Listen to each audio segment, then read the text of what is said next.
नमस्कार, स्वागत है आप सभी का आपके अपने यूट्यूब चैनल पर। मैं हूं आपका दोस्त उज्ज्वल कुमार उपकार।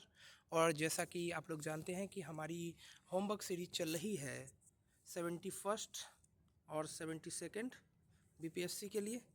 और काफ़ी स्टूडेंट के पॉजिटिव कमेंट्स आते हैं यूट्यूब पे भी, टेलीग्राम पे भी।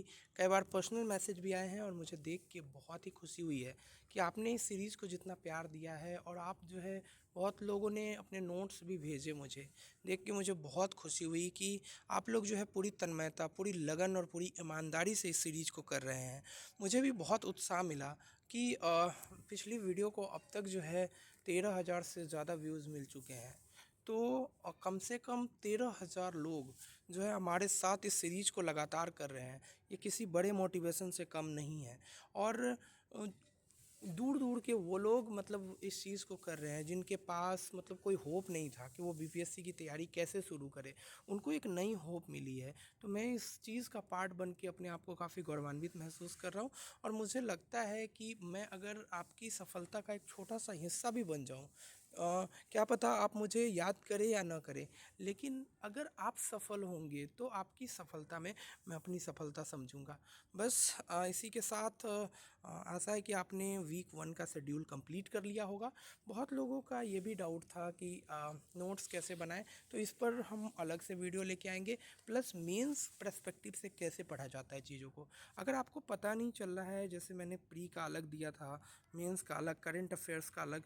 तो अगर आपको पता नहीं चल रहा कि प्री का कैसे पढ़ रहे, मेंस का कैसे पढ़े, करंट अफेयर का कैसे, तो आप मेंस को भी बस आप रीडिंग करें। ठीक है, आप बातों को समझने पर ध्यान दें। अगर आपको कोई चीज़ समझ नहीं आती है तो उसको यूट्यूब में सर्च करें, उसको गूगल में सर्च करें, उसको चैट जीपीटी में सर्च करें, उसको उसके ऊपर कोई एनिमेशन देखें, उस पर कोई वीडियो देखें, या किसी टीचर की कोई वीडियो अवेलेबल है तो उस पर देखें, कोई कंटेंट अवेलेबल है तो देखें। ज्ञान कहीं से प्राप्त हो, आपको बस उस ज्ञान को, उस कॉन्सेप्ट को क्लियर कर लेना है। तो और मेंस पर्सपेक्टिव से अगर आपको नहीं भी समझ आ रहा है तो बस आप कॉन्सेप्ट क्लियर करते चले। अगर आपके नोट्स नहीं भी बन पा रहे हैं तो कोई नहीं, हम जितने भी बुक मेंस के करेंगे कम से कम उसको 2 बार करेंगे। तो 2 बार करेंगे तो दूसरे बार में भी आप जो है चीज़ों को कर पाएंगे। लेकिन अगर आपको समझ आ रहा है, बहुत लोगों के मैंने नोट्स देखे और मुझे खुशी हुई कि इतने अच्छे लोगों ने नोट्स बनाए हैं। कई नोट्स तो मुझे लगा कि इस लेवल के नोट्स भी बनाए जा सकते हैं। मतलब मैं खुद आश्चर्यचकित था कि लोगों के पास मतलब गज़ब का टैलेंट है। मतलब मैं क्या कहूँ कि लोगों के अंदर बहुत सारी प्रतिभाएं छिपी हुई है। आप लोग जो है मतलब बहुत प्रतिभावान हैं, बस आपको जो है वो चीज़ बाहर लेके आनी है। बस इस सीरीज़ के माध्यम से न सिर्फ जो है मैं आपसे जुड़ता रहूँगा, बल्कि जो है आपके जो भी डाउट्स हैं उसको क्लियर भी करता रहूँगा। कुछ जो वर्किंग लोग हैं उनको जो है शेड्यूल में जो भी चीज़ें दी गई हैं वो काफ़ी ज़्यादा लग रही है, वो होगा क्योंकि ये जो शेड्यूल है कम से कम आपको 5 से 6 घंटे का टाइम चाहती है। 5 से 6 घंटे का टाइम चाहती है जो वर्किंग लोगों के पास नहीं होता। ऐसे में वो सैटरडे और संडे वाला टाइम जो है उसको यूटिलाइज करे और कोशिश करे कि सैटरडे और संडे को वो एक दिन का न पूरा करके कम से कम 2 दिन का कंप्लीट करें। इससे क्या होगा कि सैटरडे संडे ही आप अगर 4 या 3 दिन का अगर कंप्लीट कर लेंगे तो आप आगे की वीक में थोड़ा सा सहज फील करेंगे। और बाकी इस वीडियो में आगे बात करते हैं। तो वीक 2 शेड्यूल हमने यहाँ पर वो किया है। ऑलरेडी 7 दिन बीत चुके हैं और ये 8वां दिन है जब ये वीडियो मैं शूट कर रहा हूँ। 29 मार्च से आपका शेड्यूल शुरू कर रहे हैं, चूँकि मैंने सोचा था कि ये वीडियो जो है सैटरडे से शुरू हो तो काफ़ी अच्छा जो है चीज़ें हों। तो इसमें मेंस पर्सपेक्टिव में मैंने जो बीटीवीसी की जो ज्योग्राफी की बुक है इसकी पीडीएफ भी मैंने प्रोवाइड कर रखी है। कई लोग पीडीएफ मांगते हैं। ज्योग्राफी की जो 9th क्लास की जो बुक है जो मेंस पर्सपेक्टिव में से हम कर रहे हैं उसकी पीडीएफ ऑलरेडी मेरे टेलीग्राम, जिसका नाम है DSP उज्ज्वल, आप स्पेलिंग देख ले, UJJWL उज्ज्वल UPKAR, ये जो है इस नाम से आप सर्च करें चीज़ों को और आप उस टेलीग्राम ग्रुप में जुड़ जाए, उस पर पीडीएफ दी हुई है। तो इसका जो है आपको एक तरीके से चैप्टर 10 कर लेना है। चैप्टर 10 आपको कर लेना है, चैप्टर 10 कंप्लीट कर लेना है क्लास 9th की। प्रीलिम्स पर्सपेक्टिव से आपको 29 मार्च का ये क्लास 8 की साइंस, क्योंकि क्लास 6 और क्लास 7 की साइंस ऑलरेडी कंप्लीट कर चुके हैं। क्लास 6 और 7 की जो साइंस की है उसके ऊपर नोट्स कैसे बनाएं इसकी मैं वीडियो आपको लेके आऊँगा, और आशा है कि वो बहुत हेल्प करेगी, क्योंकि साइंस में कई जगह आपको पता नहीं चलता आप क्या लिखें, क्योंकि एनसीईआरटी में बहुत चीज़ें वेग होती है, मतलब वो कहानी लिखी होती है, तो ऐसे में वो सब चीज़ें छोड़नी होती है नोट्स में। तो मैं 6 की वीडियोस के साथ स्टार्ट करूँगा और आपको दिखाऊँगा चैप्टर बाय चैप्टर कि आप कैसे करें, और आप वहाँ से रिवीजन भी कर सकते हैं उसको एक बार लिख के। इसके बाद क्लास 8 की हिस्ट्री, सॉरी क्लास 6 की हिस्ट्री, एक है क्लास 6 की हिस्ट्री जो है अतीत से लेके वर्तमान तक। बीटीसी की बात करें तो, बीटीबीसी की बात करें तो ये पार्ट वन है। हमने ऑलरेडी क्लास 8 की हिस्ट्री कंप्लीट कर ली है, तो ऐसे में ये है क्लास 6 की हिस्ट्री जो है एंशियंट हिस्ट्री। और ये जो है इसमें आप चाहे तो बीटीबीसी का चैप्टर 1-2 करें, अगर आप इंग्लिश मीडियम में हैं तो एनसीईआरटी का चैप्टर 1-2 करें। ठीक है, आपके पास इसमें दोनों ऑप्शन है, कोई भी आप एक कर सकते हैं। और करंट अफेयर में हम क्रॉनिकल के बारे में बात करें, बहुत लोगों को बहुत सारे डाउट्स है कि क्रॉनिकल की कौन सी मैगज़ीन लेनी है। मोटी वाली मैगज़ीन लेनी है इसकी, जो एक्चुअल में यूपीएससी के लोग यूज़ करते हैं, क्योंकि पतली वाली मैगज़ीन में सिर्फ वन लाइनर्स होते हैं। हम करेंगे वन लाइनर्स भी करेंगे, लेकिन वन लाइनर के लिए हम क्रॉनिकल क्यों करें? उसके लिए हम एडिटोरिया यूज़ करेंगे या फिर स्पीडी यूज़ करेंगे, दो मैगज़ीन यूज़ करेंगे, बाद में यूज़ करेंगे, अभी नहीं यूज़ करेंगे। अभी हम 2 महीने सिर्फ और सिर्फ मेंस पर्सपेक्टिव पर ध्यान देंगे, इससे आपका बेस भी क्लियर होगा। हम कुछ कुछ प्रीलिम्स का भी करते जा रहे हैं, और बाद में जो है हम लोग पूरी तरह प्रीलिम्स पर फोकस हो जाएंगे। तो क्लास 6 की जो हिस्ट्री है उसका ही आपको कर लेना, और करंट अफेयर में क्रॉनिकल, थिक मैगज़ीन, और एक बार फिर मैंने चीज़ों को रिवाइज़ किया। इसका जो है आपको राष्ट्रीय परिदृश्य, क्योंकि पहले वीक में बहुत लोगों को समझ नहीं आया, तो इसका राष्ट्रीय परिदृश्य आपको कर लेना है।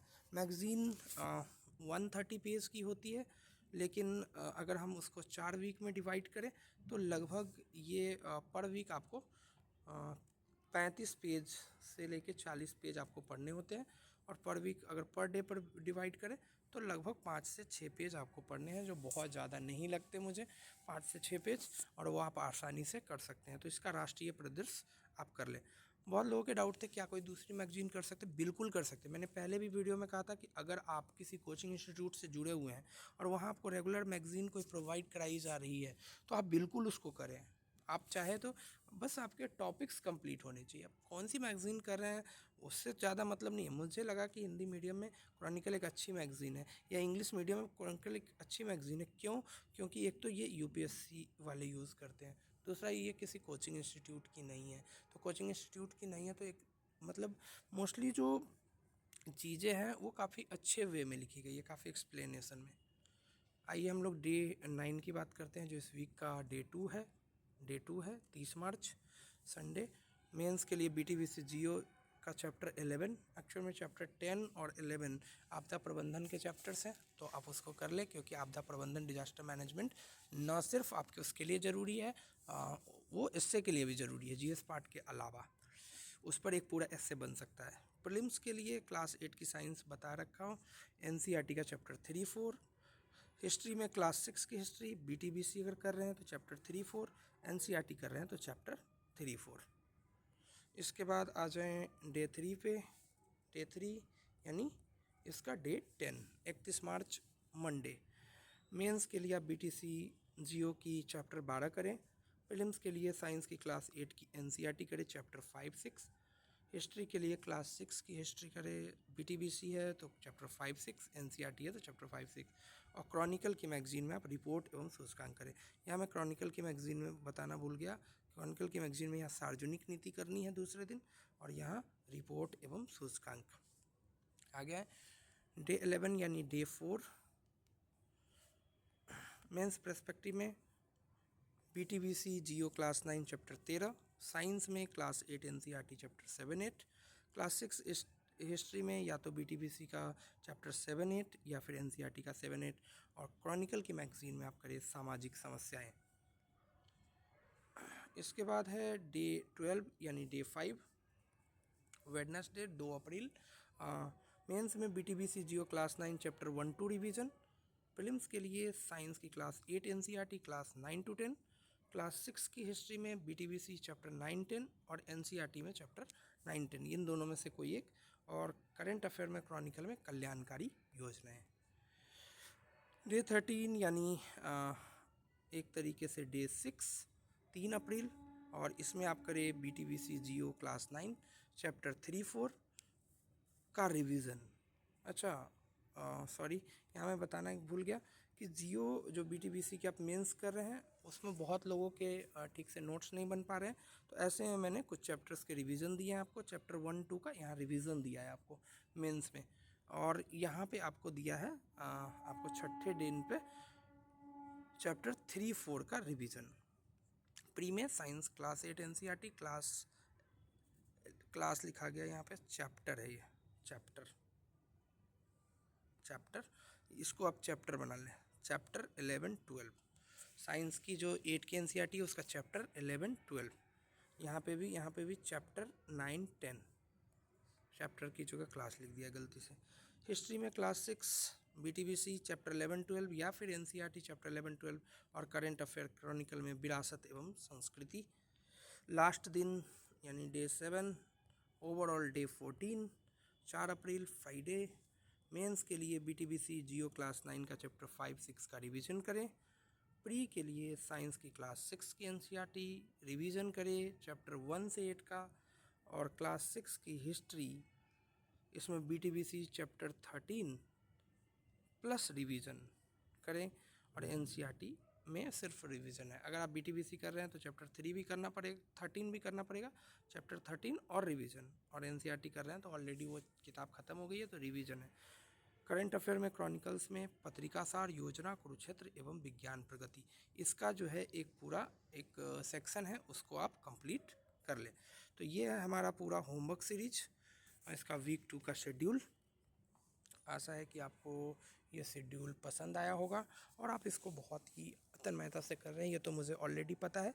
और आप इसी तन्मयता से इस सीरीज पे लगे रहें, और सफलता आपसे बहुत दूर नहीं है। तो मतलब कुछ लोगों के ये भी डाउट्स थे कि अगर हमारा मान लीजिए किसी डे पर शेड्यूल गड़बड़ हो जाता है या शेड्यूल ख़राब हो जाता है तो हम क्या करें। तो मान लीजिए कि मेरा डे 13 पे शेड्यूल ख़राब हो गया, इस दिन मैंने कुछ ही चीज़ें करी या कुछ नहीं किया, तो मैं क्या करूँगा, इसका जो शेड्यूल है इसको अगले 7 दिन में इसको शिफ्ट करने की कोशिश करूँगा। इसका एक एक चीज़ को 7 दिनों में जोड़ दूँगा।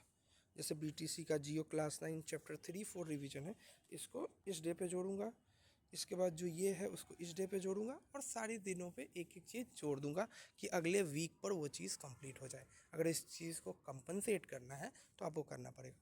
हर 15 दिन पे मैं कोशिश करूँगा हर 14 दिन के बाद आपको एक डे ऑफ दूंगा। एक डे ऑफ में क्या होगा कि आप लोग जो भी बचा हुआ है आपका 14 दिन में, जो आपको लगता है कि आपने नहीं किया है या फिर कुछ रिवाइज करना है, तो आपको वो करना है। ठीक है, ये हम करेंगे, ये हमारी स्ट्रेटजी मेनली रहेगी। और टेस्ट सीरीज़ की बातें बहुत लोग पूछ रहे थे, तो अभी टेस्ट सीरीज़ नहीं करना है, और मैं आपको बताऊंगा कि टेस्ट सीरीज़ कब से स्टार्ट करना है। जब आपके पास कुछ बेसिक्स होगा, जब आप चीज़ें करेंगे तब आप टेस्ट सीरीज़ करेंगे। तो इस वीडियो में इतना ही। मैं कोशिश करूँगा कि आपके लिए जल्दी जल्दी वीडियोज़ लाऊं, और आशा है कि आप लोग हेल्दी रहें, अपने मानसिक तनाव को जो है अच्छे से जो है हैंडल करें, उससे भागे नहीं बल्कि उसके बारे में बात करें, दोस्त बनाएं, और अच्छे से पॉजिटिव माइंडसेट के साथ तैयारी करें, तो आपकी जीत निश्चित होगी।